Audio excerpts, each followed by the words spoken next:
Thank you, Mr. Speaker, and I thank the distinguished gentlelady, the top Democrat on the House Appropriations Committee, for yielding and for her steadfast leadership on behalf of working families, hard-working American taxpayers in the great state of Connecticut and all across America.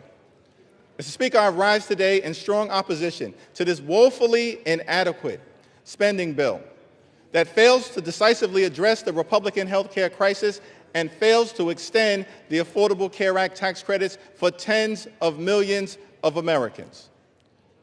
Mr. Speaker, before I say anything further, let me say to our men and women in uniform, to our active duty troops, to our hardworking federal employees, to our civil servants, to our TSA agents, to our Capitol Police, to our staff here in the House of Representatives, to our air traffic controllers, thank you for your service. Thank you for your sacrifice. Thank you for the work that you do on behalf of the American people each and every day. And it's our promise to all of you that we will continue to work hard to make sure that you are treated with the dignity and respect that you deserve. In a year in which the Trump administration has gone after hardworking federal employees relentlessly, including firing more than 200,000 federal employees prior to the start of the Trump Republican shutdown. Republicans control the House, the Senate, and the presidency. Donald Trump and Republicans made the decision to shut the government down, the longest shutdown in American history. Would rather do that than provide health care that's affordable to working-class Americans, middle-class Americans, and hard-working American taxpayers. All across the country, I'm certain that there are people in America asking the question, where do we go from here? House Democrats have a simple answer. We will continue to fight to lower the high cost of living. House Democrats will continue to fight to address the health care crisis that Republicans have created. And House Democrats will continue to fight to extend the Affordable Care Act tax credits for tens of millions of Americans. This fight is not over. We're just getting started. We'll fight today. We'll fight tomorrow. We'll fight this week. We'll fight next week. We'll fight this month. We'll fight next month. We'll fight until we win this battle for the American people. That's our commitment as House Democrats. And there's only two ways that this fight will end. Only two ways, Mr. Speaker, that this fight will end. Either Republicans finally decide to extend the Affordable Care Act tax credits this year, or the American people will throw Republicans out of their jobs next year and end the speakership of Donald J. Trump once and for all. That's how this fight ends. Mr. Speaker, during this painful Trump Republican shutdown,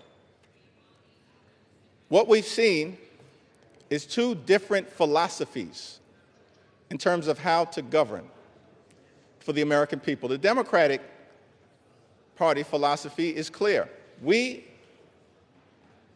are ready, willing, and able to find bipartisan common ground anytime, any place, to enact spending agreements that actually make life better for the American people. But in order to do that, we need to have partners on the other side of the aisle who are actually willing to find a bipartisan path forward. But what we've seen from Republicans from the very beginning of this presidency is a my way or the highway approach.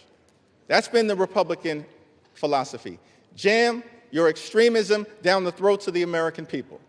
That's what we've seen from day one of this presidency. That's the reason why the government has been shut down by Republicans and Donald Trump for the longest period of time in American history. What have we seen from Donald Trump and Republicans during this shutdown? A consistent unwillingness to actually find common ground in order to make life better for the American people. Donald Trump during the shutdown, found the time to play golf week after week after week. Donald Trump found the time to pardon serial fraudsters like George Santos and Rudolph Giuliani. Donald Trump found the time to meet with the Chinese Communist Party. Donald Trump found the time to destroy the East Wing of the White House. Donald Trump found the time to extort $230 million from the Department of Justice so he could line his pockets. Donald Trump found the time to bail out Argentina with $40 billion. Donald Trump found the time to rip away SNAP benefits from 42 million Americans. Mr. Speaker, these extremists are not like us. They're not like us. They have zero interest in fighting hard to make life better for the American people. Their philosophy, my way or the highway, our response, get lost. We're going to continue to fight hard on behalf of the American people. In the midst of a health care crisis and a cost of living crisis that is very real, despite what Donald Trump, the leader of the Republican Party, has to say, he claims there is no affordability crisis in the United States of America. But why would anyone believe anything that Donald Trump or Republicans have to say on this issue? Because throughout 2024, before the election, Republicans in the House and in the Senate and Donald Trump on the campaign trail spent all of their time saying that costs were going to go down on day one. But costs haven't gone down. Republicans haven't done a damn thing to lower the high cost of living.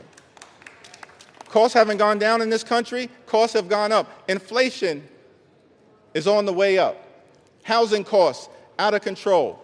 Grocery costs, out of control. Electricity bills, out of control. Healthcare costs, skyrocketing, out of control.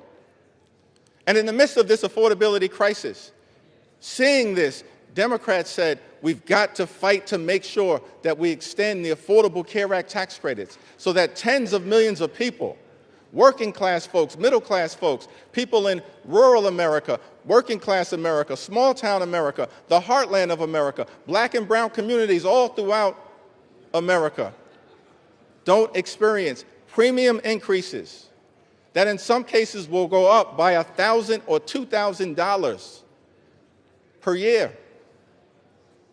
In many cases, month after month after month, $1,000 or $2,000 per month, tens of thousands of dollars per year. Unacceptable in this country, the wealthiest country in the history of the world. And this is in the midst of a Republican health care crisis. Republicans enacted the largest cut to Medicaid in American history, ripped health insurance away from 14 million Americans. As a result of Republican policies, hospitals, nursing homes, and community-based health centers are closing all across America, including in rural parts of this great country of ours. And now, because of Republican refusal to extend the Affordable Care Act tax credits, tens of millions of Americans are at risk of being unable to afford to go see a doctor when they need one. In this country, the wealthiest country in the history of the world, it can't be the case that health care is simply a privilege for the wealthy, the well-off, and the well-connected. Mr. Speaker, that's the Republican perspective.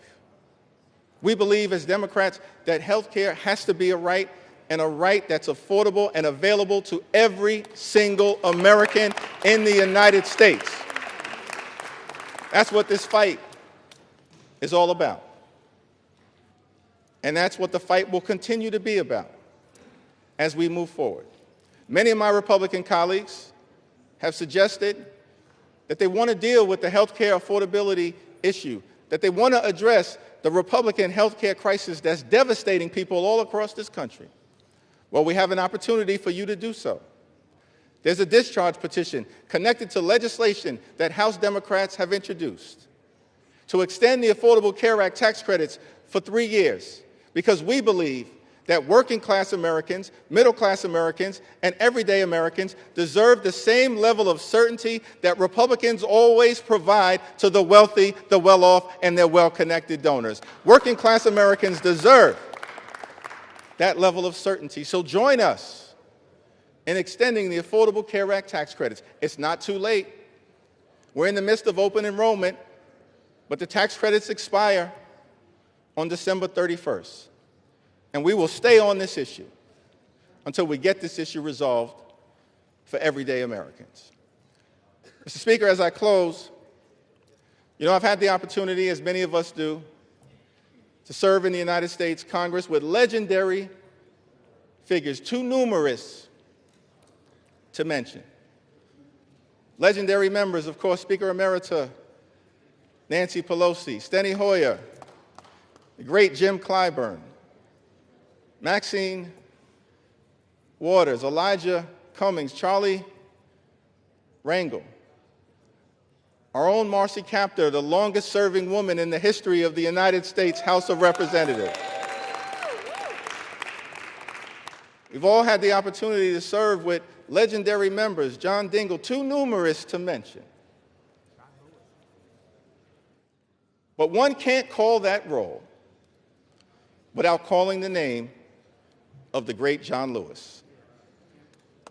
I had the distinct honor of serving with John Lewis for several terms. Many of us here in the House of Representatives did.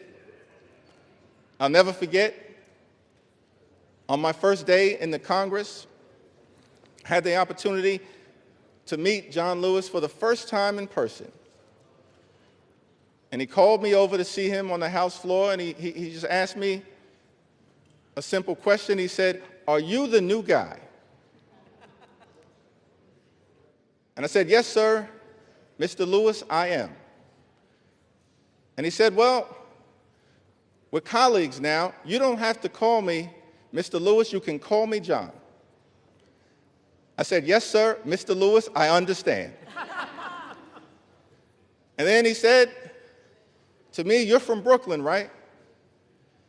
Now, Mr. Speaker, I got to be honest, I was tempted to say, Brooklyn is always in the house. But instead, since my mother raised me with some sense, Leader Jeffries, I said, "Yes, sir, I'm from Brooklyn." And then he said something to me that I've never forgotten. He said, "Well, I hear some positive things about you from your predecessor, but Washington, D.C., young man, can be a rough place. So I don't want you to get into any trouble unless it's good trouble." And I just wanted to stop by on the House floor to make sure it was clear to the American people that the spirit of John Lewis lives amongst House Democrats, and we will continue to get into good trouble to make their life better. That's our commitment to every single American all across this country, from this day and for every day moving forward. And it was John Lewis who said to us that ours is not the struggle of one day, 1 week, or 1 year. Ours is the struggle of a lifetime, and maybe even many lifetimes. And each one of us in every generation must do our part. Mr. Lewis, we love you. We were blessed by our opportunity to serve with you, and House Democrats are here to do our part. We're in this fight until we win this fight for the American people. I yield back.